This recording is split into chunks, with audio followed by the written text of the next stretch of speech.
Well, more violence erupting over student debt today. That's despite the Higher Education Minister saying an agreement has been reached with protesters averting a university shutdown. Students say institutions are still asking for historical debt to be settled before actually registering them. Several buildings at the University of KwaZulu-Natal campuses have been torched.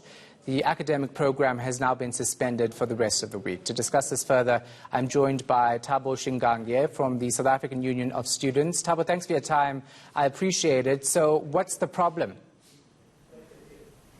Hi, Sean. Thank you for having me. I think, firstly, as the South African Union of Students, we have learned with great disgrace the torching of an HIV support center at the Durban campus at UKZN, as well as the torching of an exam center at the Pietermaritzburg campus. Now, as a union, we condemn this violence, and we are growing concerned with acts of what seems to be growing acts of irrationality and barbarism by individuals who are masquerading as student activists championing student issues. The right to protest for students at UKZN should not be understood as the right to act outside of the confines of the law. And as a union, we are really calling the department and the university to have a full investigation to get the facts around the particular matter. What is equally concerning to us as a union is the reluctance of the University of KwaZulu-Natal to yield to the Department of Higher Education's directive on some of the issues which SAUS had resolved with the minister in the previous meeting, which led us to a suspension of the particular shutdown. And so really, as a union, we are calling upon the university management to engage with the SRC, convene an urgent meeting and engage with the SRC, because as it stands, we are being informed that 16,000 students cannot register due to financial issues, and of that 16,000, 7,000 meet the particular NSFAS requirement. These issues have been resolved at the sector level, and so it is between the university now to implement that which has been agreed upon on the sector and bring an end to the impasse on the particular campuses. Yeah, all right. You've said so many things, but let's first start with the violence that we're seeing unfold. I know you condemn it, but you clearly have no control over what these students are doing.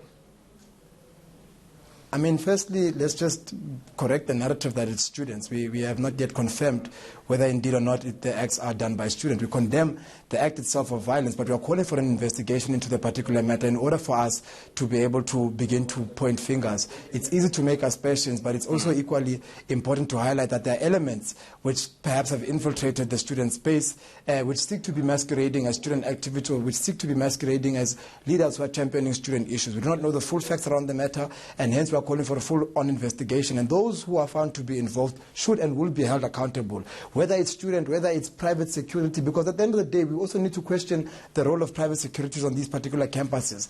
These private securities, you have university management who own some of these private securities, and so they escalate situations, they create tensions and crises to justify their presence on campuses. They get millions in return, and then it is said that it is students. So we are really calling for a full-on investigation before we cast aspersions. All right, I get you on that. So let's talk about the issue at hand. Of course, the minister is saying that this topic of historical debt will be addressed. You're saying that the university is not necessarily listening to what was agreed upon fully. So what's the way forward? And when do we actually see things resume at UKZN?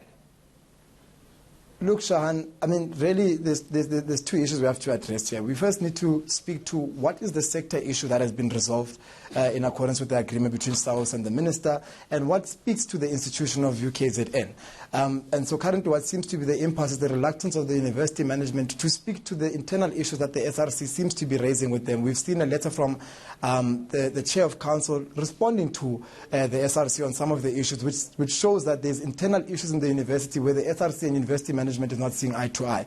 Now, as a union, we have sent a delegation to UKZN that is dispatched for tomorrow, together with the Department of Higher Education, to try and convene an urgent meeting between the university management and the SRC to find each other through engagement in order to be able to bring an end to the impasse and to bring an end to the protests upon campuses. Because really, if the university is going to continue with the status quo of trying to bring an end to the registration process while students have issues and while students are struggling to register in terms of historical debt, you are really going to escalate tensions in the particular campus, which have already reached extreme levels. So then this university shutdown will continue as it stands? I mean, look, I want us to highlight the part where the shutdown really is caused by the fact that the university management and the SRC are not meeting and engaging. The SRC has made attempts to meet with management, but they don't seem to be finding each other in that particular ground. And hence we are sending a delegation to try and mediate between the two opposing sides and through engagement, we are sure as a union that we'll be able to bring an end to the impasse. But insofar as the university management and the student representative body, remember the SRC, and it's something we must reiterate to Vice Chancellors, the SRC is a body that finds its mandate in the Higher Education Act. And so the act is really an act of parliament. They are supposed to be representing student issues, and so university management is supposed to be engaging with the SRCs in order to resolve some of the internal issues that speak to the institution. And so really what is required at this particular point in time, in the same way there was an impasse between SAUS and the minister, which was resolved through an urgent meeting, the university management and the SRC need to sit an urgent meeting to resolve and find each other on some of the issues.